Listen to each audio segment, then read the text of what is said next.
내가 여호와를 기다리고 기다렸더니 귀를 기울이사 나의 부르짖음을 들으셨도다. 나를 기가 막힐 웅덩이와 수렁에서 끌어올리시고 내 발을 반석 위에 두사 내 걸음을 견고하게 하셨도다. 새노래고 우리 하나님께 올릴 찬송을 내 입에 두셨으니 많은 사람이 보고 두려워하여 여호와를 의지하리로다.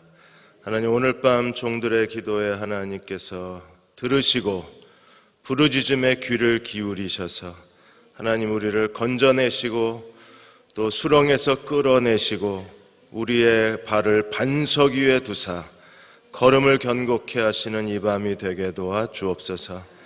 우리의 신앙과 또 우리의 가정과 또 한국교회와 한국의 미래와 또 우리 주변에서 일어나는 모든 일들에 대해서 하나님 우리의 걸음을 견고케 하여 주시고 오늘 밤 우리의 기도에 응답하여 주셔서 하나님께 올릴 찬송을 저희들의 입술에 담아 주옵소서. 예수님의 이름으로 간절히 기도하옵나이다. 아멘. 오늘 7장 1절에서 4절 말씀을 읽고 오늘 에스더 7장 말씀을 같이 묵상하시겠습니다. 7장 1절에서 4절까지 한 목소리로 같이 한번 읽어보겠습니다.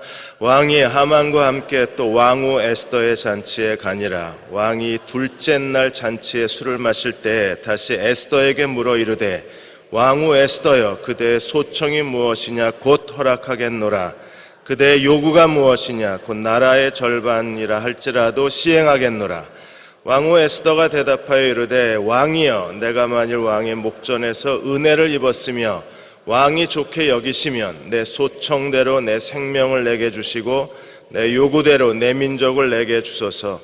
나와 내 민족이 팔려서 죽임과 도륙함과 진멸함을 당하게 되었나이다. 만일 우리가 노비로 팔렸더라면 내가 잠잠하였으리이다. 그래도 대적이 왕의 손해를 보충하지 못하였으리이다 하니 아멘. 정상의 설학 지글지글러 그 박사께서 매일 가정예배를 드리고 계신데 어느 날 자녀들하고 가정예배를 드리시다가 이제 다윗과 골리앗 싸움에 대한 본문의 말씀을 지글지글러 박사가 설명하게 되었습니다. 유명한 그 자기개발 성공학 권위자십니다, 이분이. 그래서 이분이 3m나 되는 거인 골리앗을 다윗이 17살 다윗이 혼자 물맷돌을 들고 여호와의 이름으로 그가 싸웠다는 얘기를 듣고 하고 다윗이 용감하게 이 골리앗을 향해서 도전했다는 얘기를 했습니다. 그랬더니 아들이 갑자기 아버지가 열심히 설명하고 있는데 아들이 웃는 거예요. 아빠, 다윗이 용감한 게 아니라 골리앗이 용감해요. 왜 골리앗이 용감하냐? 다윗은 하나님과 함께 나갔는데 골리앗은 하나님을 대적하니까 골리앗이 용감한 사람이라고. 아들의 얘기를 들어보니까 그 말이 옳은 거예요. 다윗은 17살 소년이고 그리고 물맷돌밖에 든 게 없었지만 그가 하나님의 이름으로 나아간 사람을 골리앗이 하나님의 이름으로 나아간 다윗과 전쟁을 하는 건 하나님과 전쟁하는 건데 골리앗이 용감한 거죠. 어떻게 하나님을 겨루어 더불어 싸우겠다고 나선 골리앗이 더 용감하다는 겁니다. 그래서 지글러 박사가 이 아이의 얘기를 하면서 그가 그래서 그런 얘기를 했습니다. 하나님을 의지하기로 믿음의 종석을 선언한 사람을 이길 사람은 없다는 거예요. 아무리 칼과 창을 들고 있어도 그가 아무리 세상에서 탁월하고 또 세상 다른 사람들이 부러워하는 것을 다 소유한 사람이라고 할지라도 하나님께 순종하고 하나님께서 시키시는 대로 살겠다고 결단하고 나가는 사람을 이겨낼 수는 없다는 거예요. 하나님이 뒤집어 버리셨습니다. 하나님의 주권 가운데 뒤집기가 있다고 수요일날 말씀을 드렸는데 결국에 하만이 자기가 얻기를 원했던 존귀를 결국 모르드게가 하나님께서 그것을 그 존귀함을 얻도록 뒤집어 버리셨고 그 다음에 하만은 모르드게를 달길 원했던 22.5m 59뷿의 장대를 하나님이 뒤집으셔서 오늘 7장에 하만이 결국 자기가 세운 장대에 자기가 매달리게 됩니다. 두 부류의 사람이 있습니다. 하나님을 의지하는 사람들이 있고 돈을 의지하고 사는 사람들이 있어요. 예수께서 말씀하신 것처럼 하나님 중심적 사람이 있고 그리고 맘모니즘, 돈을 숭배하는 사람들이 있습니다. 에스더의 길이 있고 하만의 길이 있어요. 하나님의 지혜로 사는 사람들이 있고 인간의 지혜로 사는 사람이 있어요. 여러분 어느 쪽이십니까? 하나님의 지혜로 사는 사람인가 아니면 인간의 지혜로 사는 사람인가? 하나님을 의지하고 사는 사람인가 아니면 돈을 의지하고 사는 사람인가? 여기에 에스더의 길과 하만의 길로 나뉘어지는 거예요. 에스더와 하만의 공통점이 있고 다른 점이 있고 그리고 에스더와 하만이 어떻게 기회를 잡는가에 대한 세 가지 측면을 오늘 살펴보고자 합니다. 첫째로 에스더와 하만의 공통점이 있어요. 그들은 하나님께 대해서 그리고 자기가 의지하는 돈에 대해서 열정적인 사람이라는 겁니다. 두 사람 모두가 다 어떻게 보면 자수성가 타입입니다. 에스더도 고아로 자라나서 이스라엘 포로로 끌려온 포로의 후손 중에 더군다나 고아의 그 비천한 신분에서 페르시아 왕의 아내까지 올라갔으니까 그야말로 자수성가 타입이에요. 하만은 어떤 사람인지 모르겠지만 어쨌든 그는 돈과 인맥과 처세를 통해서 아하수에로 왕의 둘째 권력자의 자리에까지 올라갔으니까 그도 자수성가한 사람이라고 말할 수 있습니다. 에스더는요, 철저하게 하나님께 대한 열정을 다했던 하나님의 사람입니다. 그녀는 모르드게의 가르침을 따라서 양육에 따라서 하나님의 인도하심을 따라서 하나님께 절대 순종하고 자신의 삶 전부를 하나님께 쏟아부었던 사람이 에스더였었어요. 일생을 건 모험을 한 겁니다. 만일에 그녀의 신분을 감춘 것이 탄로가 나거나 아니면 그 왕후 선발대회에서 진이 아니라 선과 미만 됐어도 그녀는 평생 처녀로 단 한 번 아하수에로 왕과 잠자리를 같이 했다는 이유로 평생 뒷방신세로 살아야 되는 거예요. 일생을 건 모험을 한 겁니다. 왕후가 되느냐 아니면 평생 과부로 보이지 않는 곳에서 페르시아 왕실 저 건너에서 담 너머 세상이 어떻게 변화되는지도 모르고 그녀는 어둡고 답답한 나머지 인생을 살아야 됐을 거예요. 그런데 하나님께 그녀는 모든 걸 다 건 겁니다. 그 믿음의 열정이 있었기 때문에 이런 인생의 큰 모험을 한 거잖아요. 그야말로 신분을 감춘 위험한 게임을 즐긴 거잖아요. 왕비냐 아니면 평생을 허비할 거냐. 여러분 같으면 도전하시겠습니까? 저라도 아마 도전하지 못했을 것 같아요. 그냥 평범하게 살지, 그냥 길고 오래 살지, 이렇게 짧고 굵게 자기 인생을 내던질 만큼 도전의식과 용기와 결단이 있었을까? 아마 저도 쉽지 않았을 것 같아요. 에스더를 묵상하면서 만일에 나라면 단 한 번에 자기 인생 전부를 걸 수 있을까? 쉽지가 않았을 것 같아요.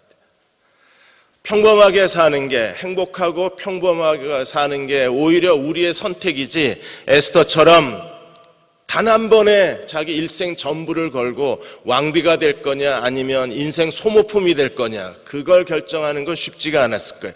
열정이 없으면 그런 선택을 할 수가 없는 겁니다. 하만도 돈과 인맥을 가지고 그가 할 수 있는 모든 정치 열정, 정치 권력에 대한 열정을 다해서 그는 마침내 뇌물과 처세술이라고 하는 그 정치의 수단과 방법을 총동원해서 그는 자기가 올라갈 때까지 올라간 거예요. 모르드게를 제거하는 걸 봐서 그는 자기 앞을 가로막는 사람은 다 제거하고 거기까지 왔을 겁니다. 모르드게가 자기에게 절하지 않는다는 이유 때문에 모르드게가 속해 있는 유대인까지 다 진멸해버리고 내 가는 길을 가로막지 말라고 소리치는 사람이라면 지금까지 돈과 뇌물과 처세를 가지고 그는 모든 자기 앞에 방해되는 사람을 제거하고 아하수에로 왕의 제2인자까지 올라갔을 거예요. 둘 다 열정적인 사람들입니다. 진 콜린스가 좋은 기업을 넘어 위대한 기업이라고 하는 책에서 사람을 뽑을 때 학벌이나 능력보다 열정을 보라고 충고합니다. 왜냐하면 열정적인 사람은 회사가 조금만 도와주기만 하면, 회사가 건드려주기만 하면, 회사가 동기부여만 해주면 그 사람은 마치 스위치 온 한 사람처럼 자기가 가지고 있는 능력의 100배, 200배, 300배를 쏟아놓고 남들이 하지 못하는 일을 성취하는 사람이라고 그랬어요. 열정이 있는 사람은 조금만 아이디어를 주고 하는 방법만 알려주고 미래의 어떤 비전만 보여주면 자기 전부를 거기에 쏟아놓기 때문에 그는 마치 스위치 켜놓은 사람처럼 그가 가지고 있는 모든 것을 다 쏟아서 남들이 이루지 못한 걸 이루어냅니다.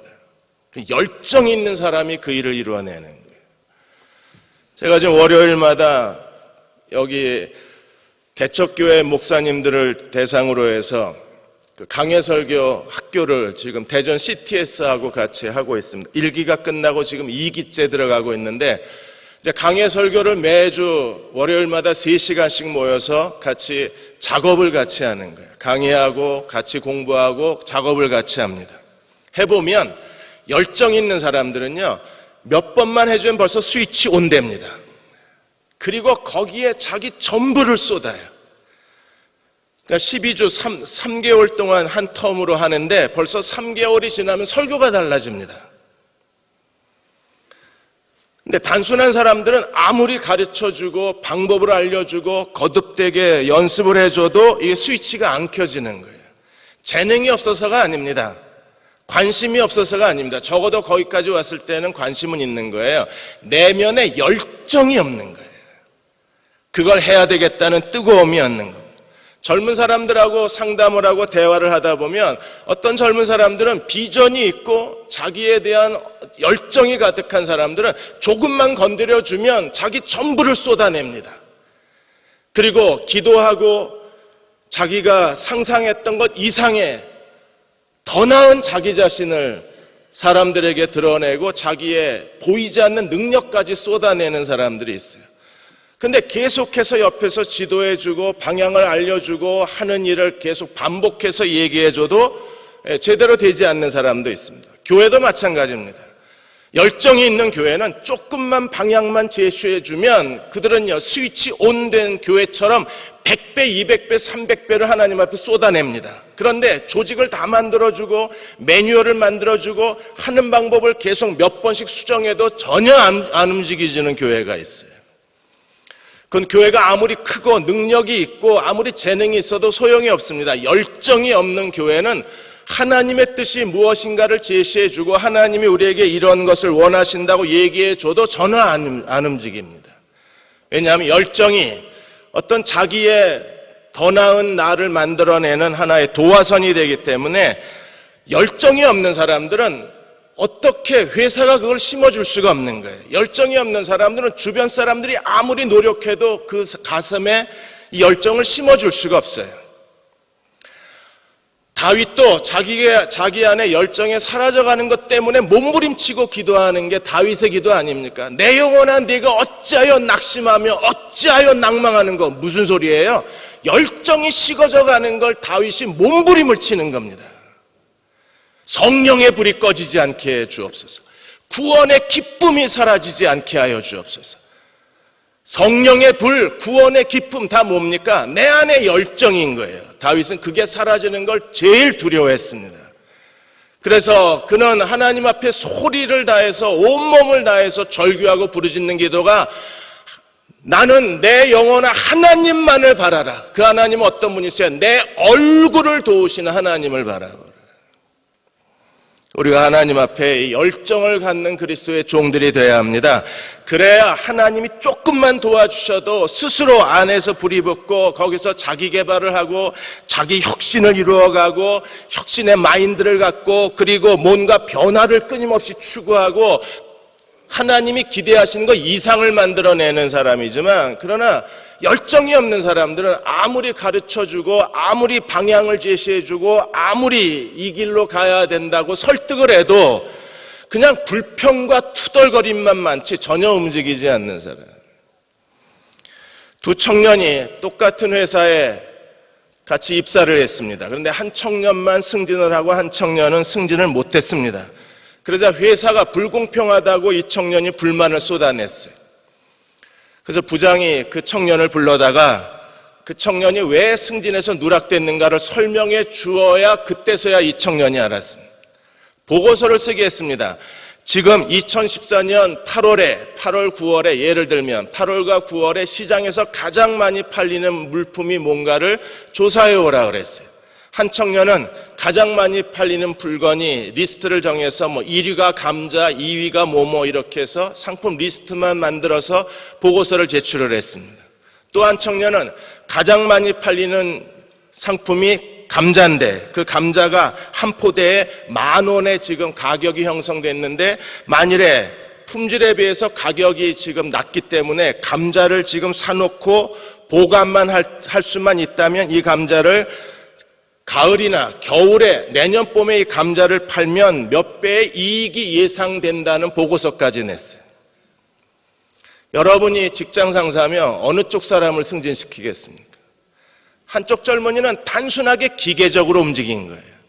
그래서 그 젊은이에게 물어봤습니다. 자네는 감자라는 상품이 제일 많이 팔린다고 그랬는데 그러면 한 해 그 모란시장에서 예를 들면 모란시장에서 아니 여기 오류시장에서 한 해 거래되는 감자의 양이 얼마나 되나 모릅니다.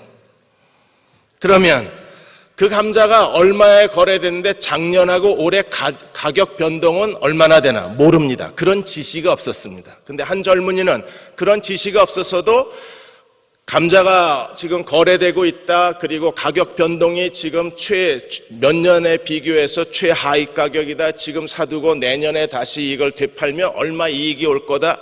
이런 보고서를 낸 거. 이건 열정입니다. 지시가 없어도 스스로 알아서 움직이는 건 열정이라고 그러는 거예요.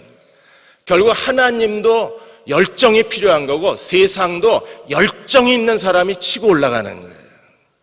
그러니까 자기 안에 그런 열정의 불이 붙어야 되는데 그게 없으면 결국 남들보다 뒤처질 수밖에 없는 거잖아요. 하나님께서도 에스더가 뭐 그렇게 대단한 여자입니까?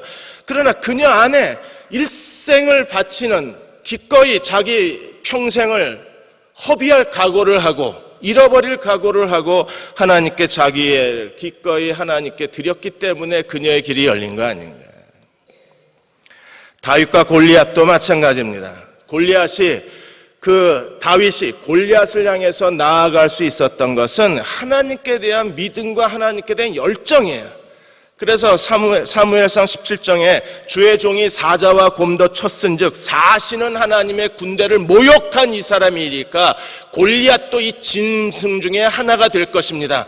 사시는 하나님의 군대를 모욕한 것에 대한 그 분노와 열정을 가지고 다윗이 나아갔을 때 큰 승리 가져온 거 아닙니까? 그가 지금까지 다윗이 상대했던 건 사자와 곰입니다. 사람을 대하여 상대해 본 적이 없습니다. 그러나 다윗은 확신을 했습니다. 하나님이 내게 승리를 주시리니 하나님이 나로 하여금 이기게 하시리니 골리앗이 이 짐승 중에 하나와 같이 될 것입니다. 그 열정이라. 야곱도 그런 열정이 있었기에 그가 장자권에 대해서 무관심한 에서를 대신을 해서 거짓말을 하고 사기를 치고 엄마는 또 이러한 야곱을 돕고 이렇게 해서 장자권과 축복권을 빼앗아 가지고 도망갔던 이유는요. 에서는 무관심한 거예요. 그 안에 하나님의 장자권에 대한 열정이 없는 겁니다. 결국 열정이 없는 사람은 빼앗기고 열정이 있는 사람을 채가는 거예요. 하나님이 그런 야곱을 하나님께서 분노하셨나요? 그런 야곱을 저주하셨나요? 아니요. 로마서 9장에 보시면 하나님이 그런 야곱을 도리어 사랑하셨다 그랬습니다. 하나님의 편애인가요? 하나님이 거짓말과 사기치는 인간을 좋아하시나요? 아니요. 그런 거짓말과 사기, 도덕적 이면에 그 안에 더 중요한 걸 보신 거예요. 그건 하나님께 대한 열정을 보시는 겁니다. 오늘 부모가 자녀들을 위해서 기도할 때 저도 저희 아이들을 위해서 함께 기도해야 할 가장 중요한 게 있다면 아니 우리 자신을 위해서 기도해야 할 중요한 기도의 의무가 있다면 열정의 불이 꺼지지 않기를 기도해야 되는 거예요. 야곱이 라헬을 얼마나 사랑했는지 창세기 29장 18절에 보시면 야곱이 라헬을 연애함으로 7년을 수일같이 여겼다 그랬어요. 여러분 7년은 7년입니다. 그걸 어떻게 수일처럼 여깁니까? 그만큼 야곱은요 뭘 하나를 해도 뜨거운 거예요. 형에게 장자권을 빼앗는데도 열정을 다해서 자기가 할 수 있는 최선의 방법을 다해서 엄마가 도와줄 정도로, 그 정도로 야곱은요, 형에게 뭘 도둑질하는 거나 형을 사기치는 거나 형에게 거짓말하는 거나 여자를 사랑하는 거나 자기 마음 전부를 다 쏟아 놓으니까 7년을 수일같이 여겼다는 거예요.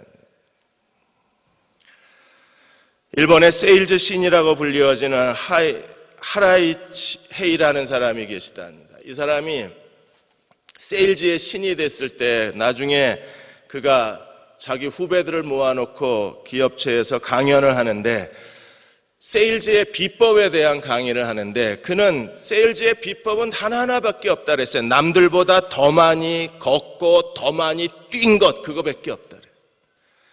그리고 강연장에서 구두를 벗고 양말을 벗고 자기 발을 보여줬습니다. 그야말로 발이 뭉개지고 두꺼운 굳은 살이 배기고 발톱은 다 망가져 있었어요.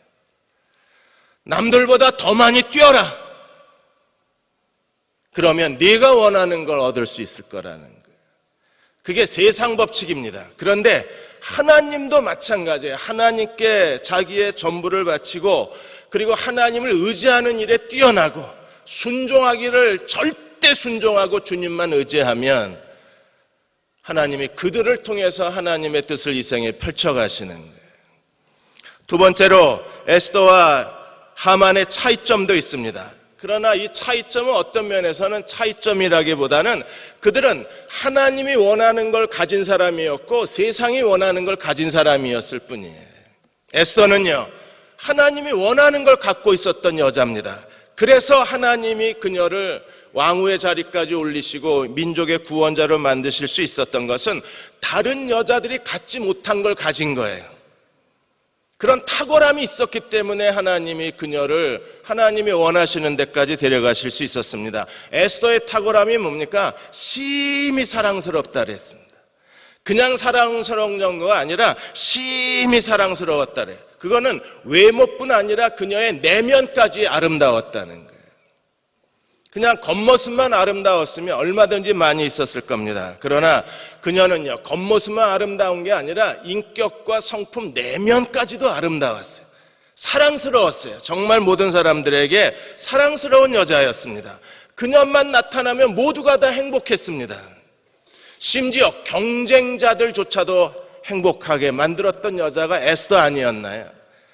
그녀의 탁월함, 그게 있었기 때문에 하나님이 그녀를 인도하실 수 있었어요. 하만도 남들이 갖지 못한 걸 가졌습니다. 뭘 가졌나요? 그녀는 다른 사람보다 훨씬 엄청난 부를 가진 사람이었어요.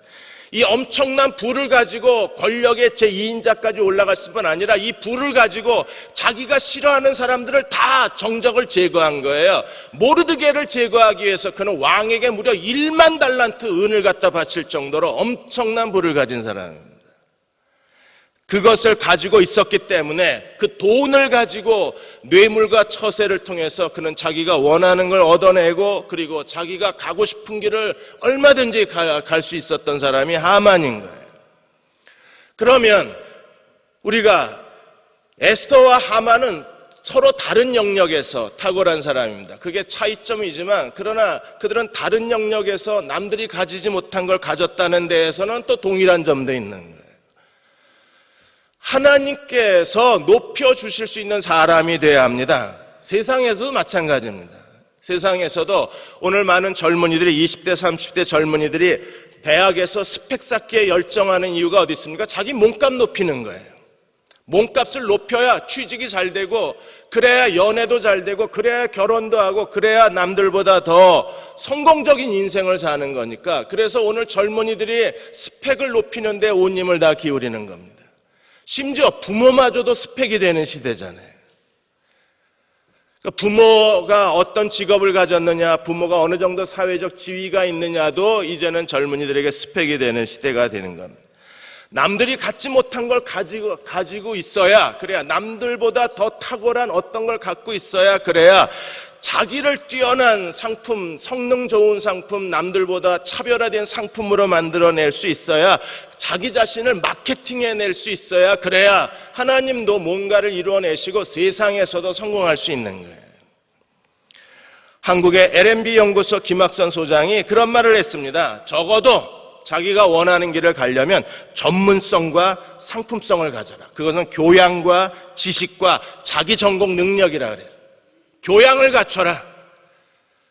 결국 이 사회는 아무리 능력 있는 사람을 원한다 그래도 그 능력이 교양이라는 그 기초 위에 세워진 능력을 원하는 거지, 결국 능력만 갖추고 교양이 없는 사람은 밑바닥이 금방 드러나기 때문에 얼마 가지 못한다는 거예요. 그래서 김학선 소장은 교양을 갖춰라. 그리고 자기 일에 대한 전문성을 갖춰라. 적어도 자기 전공 분야의 전공책 100권 정도 이상은 읽어내라. 오늘 목회자들도 너무 책을 안 읽습니다. 이번에 한 그 컨퍼런스에서 기독교 한 출판사 사장님이 나와서 적어도 한국에 15만 목회자가 있으니까 그러면 그 중에 10%만 책을 읽어도 목회 관련 서적, 신학 관련 서적이 한 15,000권은 팔리겠다는 계산을 하고 목회에 필요한 전문 서적들을 출판해 내신 거예요. 그런데 500권도 안 팔린답니다. 이 출판사 사장은 도대체 이렇게 책을 안 읽는 목회자가 어떻게 목회를 하냐는 거예요. 책을 찍어내면 책을 출판하는 것만큼 망하는 겁니다. 김학선 소장도 마찬가지입니다. 교양을 갖춰라.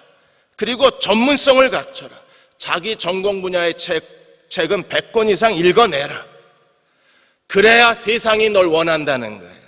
하나님도 마찬가지입니다. 우리가 하나님을 아는 지식이 있고 믿음과 성령 충만한 사람이 있고, 그래야 바나바처럼, 바나바는 착한 사람이면 믿음과 성령이 충만하더라. 그리고 나서 하나님이 우리를 쓰시는 거 아닌가. 에스더의 경쟁력은 무엇이었습니까? 에스더는 정말 사랑스러운 여자였어요. 그냥 외모만 사랑스러운 게 아니라 에스더는요, 그녀의 그 인품 자체가, 그녀의 사람을 대하는 예의 자체가 뛰어난 여자였었죠. 우리가 이미 에스더서를 지켜본 것처럼 에스더는요, 사람을 대하는 태도, 얼굴 표정, 그녀의 말씨, 그녀의 모든 사람들 앞에서의 행동이 눈에 보이잖아요. 얼마나 정중하고, 얼마나 간결하고, 예의 바르고, 얼마나 상냥하고, 얼마나 품위가 있었을까를 짐작해낼 수가 있어요. 고아로 자랐는데, 모르드게의 손에 의해서 컸는데, 가장 비천한 환경에서 자랐는데 그녀는 모든 게 고귀해 보인 거예요. 우리가 그녀를 본 게 아니라 주변 사람들이 다 그것을 인정하고 있잖아요. 심지어 페르시아 왕도 인정을 하고 내시 중에 최고의 권력자도 인정하고 왕의 여자들을 돌보는 최고의 내시도 그 사실을 인정하고 있으니까. 그러니까 우리도 그런 경쟁력을 갖출 필요가 있는 겁니다. 그래야 하나님이 쓰실 수 있기 때문에 우리가 사람들 앞에서의 인격적인 무게, 인격적인 품위도 있어야 되는 거예요, 그리스도인들이. 그냥 무조건 믿습니다 하면 다 되는 게 아니라 사람과 사람 사이에 지켜야 할 예의는 지킬 줄 알고 사람과 사람 사이에 가져야 될 인격적인 교양도 우리에게 필요한 거 아닌가요? 어느 한 중소기업에서 사장, 회장님 비서를 채용하는데 15명의 사람들이 이제 최종 면접 후보로 뽑혔습니다. 그래서 14명째까지 면접을 봤는데 도대체 우열을 가리기가 어려운 거예요. 전부 해외 유학파에다가 뛰어난 실력을 갖고 있어서 어떤 사람을 뽑아야 될지 모르고 이제 면접관들이 당황하고 마지막 한 사람이 남아있는데 마지막 한 사람을 보고 나서 면접관 전부가 다 15번째 사람을 뽑았습니다. 그 이유는요, 아주 사소한 데 있습니다. 14명의 면접관들은 면접을 보고 나서 그냥 일어나면 의자가 뒤로 가잖아요. 그러면 그걸 그냥 내버려두고 다 나간 겁니다. 그런데 15번째 후보자는 면접을 보고 나서 일어나서 의자가 뒤로 가니까 의자를 다시 제자리에 놓고 그리고 면접관에게 인사하고 나간 거예요. 저 여자다. 15번째 여자가 사장, 회장의 비서가 됐습니다. 그건 뭐예요? 자기가 앉았던 의자를 다시 제자리에 돌려놓는 요 짧은 행동, 이 한 가지 행동이 그녀가 어떤 인품의 사람이라는 걸 그대로 보여준 거예요. 에스더가 그런 뛰어난 외모만 가진 게 아니라 그 외모를 더 빛나게 해주고 외모를 더 아름답게 해주는 그녀의 인품이 있었기 때문에 하나님이 더 크게 쓰신 거였었어요. 우리도 뭔가 다른 사람이 가지지 못한 걸 가져야 합니다. 그래야 하나님이 쓰실 수 있는 거예요. 다윗 같은 경우에는 다윗은 세 가지를 가졌습니다. 제일 먼저 다윗의 하프를 가졌어요. 그 하프가 있었기 때문에 목동 신분에서 사울이 악신이 들려서 그가 괴로워했을 때 수금 잘 타는 사람을 찾았을 때 사울의 왕가에 있던 사람들이 제일 먼저 떠올린 사람이 다윗이었습니다. 다윗에 대해서 이렇게 증언합니다. 사무엘상 16장 18절에 내가 베들레헴 사람 이새의 아들을 본즉 탈 줄을 알고 호기와 무용과 구변이 있는 준수한 자라 여호와께서 그와 함께 계시더이다. 수군만 잘 탄 게 아니라 다윗은요 이미 호기와 무용과 구변이 있는 준수한 사람이라는 걸 보여준 거예요. 그래서 목동에서 하루아침에 그는 사울의 왕궁에 들어가는 사람이 되어 있었고 목동의 신분에서 사울 곁에서 정치가의 길을 걸어가게 된 겁니다. 다윗의 두 번째는요 물맷돌입니다. 우리가 너무나 잘 아는 그 물맷돌로 그는 일약 모든 여자들이 다 노래를 지어 부르기를 사울에겐 천천히요 다윗에겐 만만이로다. 단 한순간에 물맷돌 한 번 던져서 세상이 다 아는 사람이 된 거예요. 광야에서 다윗은 철저하게 훈련받은 겁니다. 그 메마른 들판에서 다윗은요 지독한 훈련을 받은 거예요. 그가 양떼를 보호하기 위해서 던졌던 물맷돌이 자기 인생을 향해 하나님이 그의 인생에 문을 열어주는 물맷돌이 될 거라고는 다윗도 상상을 못했을 겁니다. 그런데 그의 물맷돌이 어느 한순간에 다윗에게 하나님의 기름 부으신 그의 인생에 문을 열어준 거예요. 문을 열어주었는데 만일에 다윗이 성격이 모자르고 인품됨이 떨어지고 그가 그냥 물맷돌 하나로만 영웅이 됐다가 추락한 영웅이 되었다면 그의 인생을 더 하나님이 이끌어 가실 수 없었을 것입니다. 그런데 수금을 통해서 물맷돌로 갈고 물맷돌이 다시 다윗의 지혜로 연결이 되었기 때문에 하나님이 그의 인생을 데려가실 수 있는 거예요. 다윗은 얼마나 지혜로운 사람이었습니까? 그는 하나님이 함께한 사람이었고 모든 사람들 앞에서 지혜로운 사람이었어요. 그래서 사무엘상 18장에서 그가 모든 일을 지혜롭게 행하니라 여호와께서 그와 함께 계시니라 사람들에게 그의 이름이 귀중하게 되니라.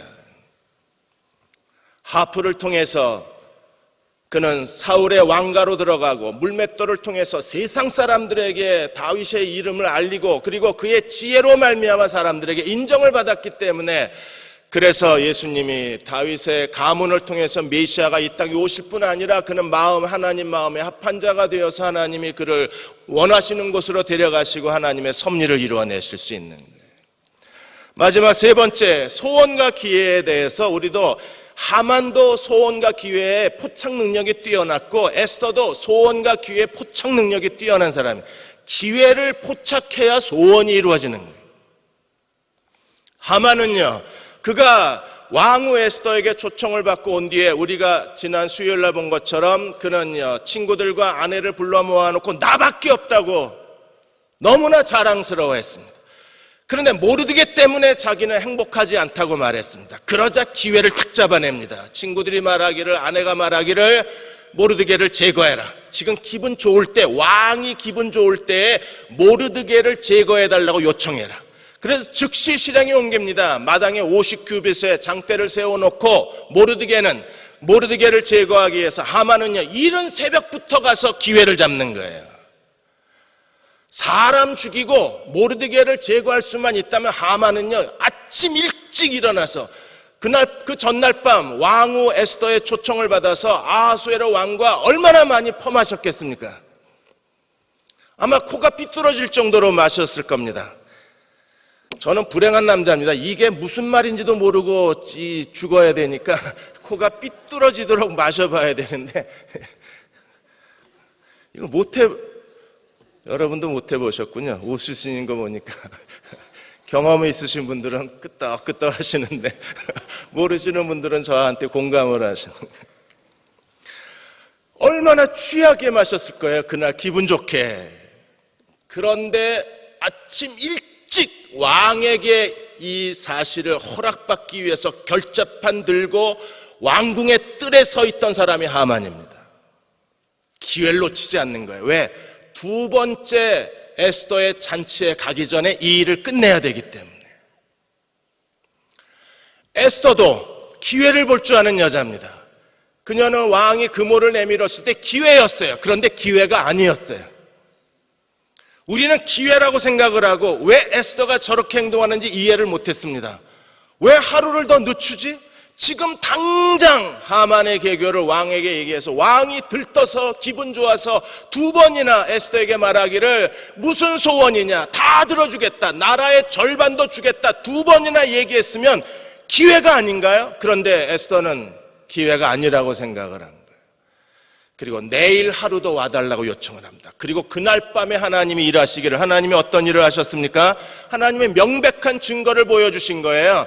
그날 밤 왕이 잠을 못 이루고, 그리고 어떤 일이 벌어졌습니까? 하만이 시나리오를 짰던 존귀의 시나리오에 누가 앉아요? 모르드게가 앉아서, 모르드게가 존귀한 자가 되어서 수산성을 한 바퀴 퍼레이드를 했습니다. 그 순간에 에스더는 확신을 했을 거예요. 이제 말아도 되겠다, 이제 기회다.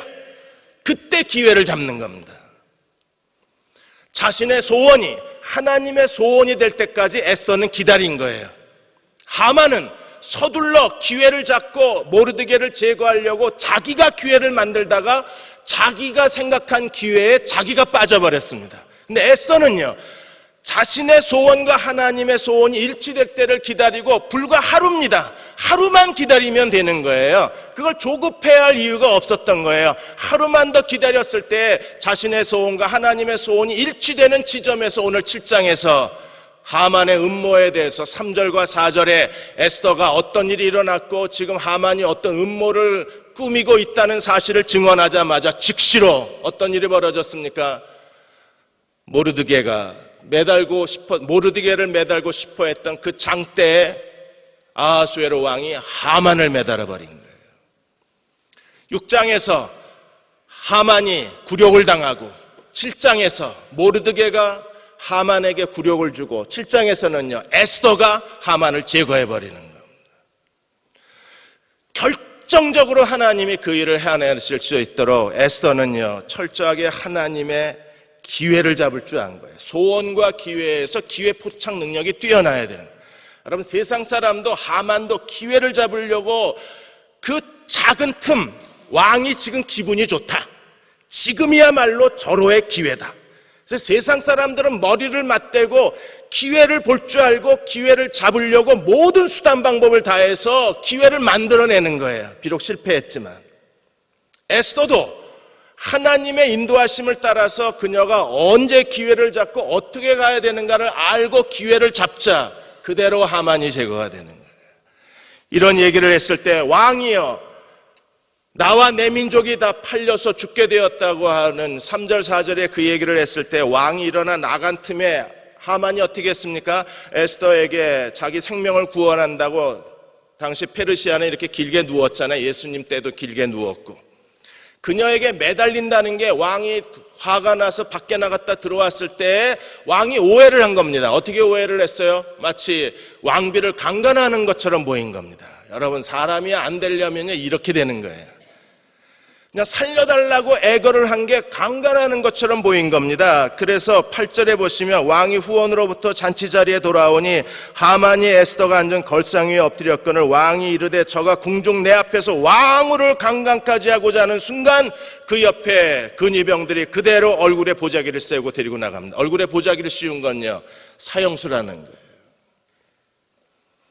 왕의 입에서 말 한마디가 나가자 그냥 하만의 운명이 결정이 되고, 그리고 9절에 보시면 왕이 모신 내시 중에 하나가 지금 모르드게를 매달고자 했던 하만의 음모에 대해서 얘기를 하자마자 하만을 그 나무에 매달라는 왕의 말 한마디에 그대로 하만은 제거가 되고 마는 거예요. 우리가 하나님 앞에서 어떤 일을 할 때 하나님께 우리가 언제 기회를, 하나님의 뜻과 내 뜻이 일치가 되고 하나님의 소원과 내 소원이 일치가 돼서 언제 하나님이 그 기회를 주실지 끝까지 기다리는 사람에게 기회를 주시는 거예요. 이수영 목사님이 세문안교회에서 그분이 교회를 좀 확장하기 위해서 그 미도파 광화문 지점 건물 일부를 매입을 하기로 했습니다. 근데 경제 위기가 왔기 때문에 이 새 성전 건축은 미뤘는데 이 미도파 건물은 인수를 해놔야 그래야 나중에라도 이 세문안교회가 제대로 성전을 확장해 갈 수 있는 거예요. 그런데 한 번도 미도파가 지금까지 땅이나 건물을 팔아본 적이 없습니다. 근데 기회를 한 거예요. 기도를 계속하고 관계자하고 접촉을 했는데 관계자가 196억에 그러면 이 땅을 팔 의도가 있다는 얘기를 들었습니다.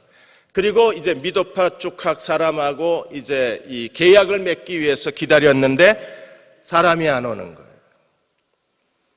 근데 나중에 장로님 한 분이 전화를 걸더니 목사님 큰일 났다고.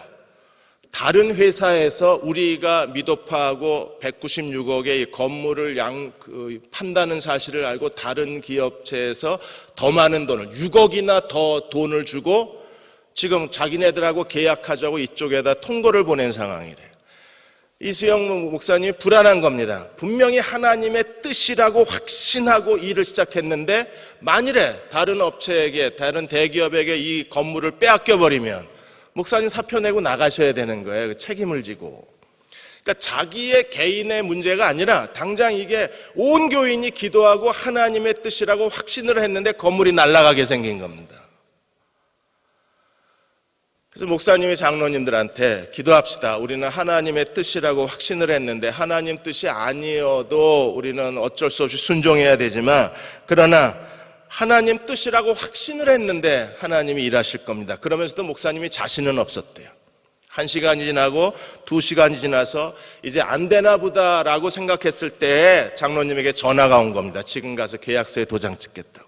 그래서 왜 안 왔냐 그랬더니 6억을 더 준다는 회사 때문에 안 온 게 아니라 한 번도 지금까지 땅과 이 건물을 팔아본 적이 없기 때문에 내부에서 이 문제를 한 번 더 조율을 하느라고 회의를 거치느라고 늦었다고. 그래서 우리는 약속대로 이 세문안교회의 건물을 팔기로 했다고. 하나님의 소원과 우리의 소원이 일치하면 하나님이 일하시는 거예요. 그러니까 그때를 볼 줄 아는 믿음의 눈이 우리에게 있어야 되는 거예요. 여러분들, 하나님께서 오늘 밤 우리의 기도를 통해서 에스더의 이런 열정, 에스더의 믿음, 그리고 에스더의 이 기회 포착, 영적 분별력을 우리에게 주셔서 하나님과 함께 믿음으로 동행하시는 저와 여러분이 되시기를 주의 이름으로 축원합니다. 기도하겠습니다. 원천 처음과 나중 되신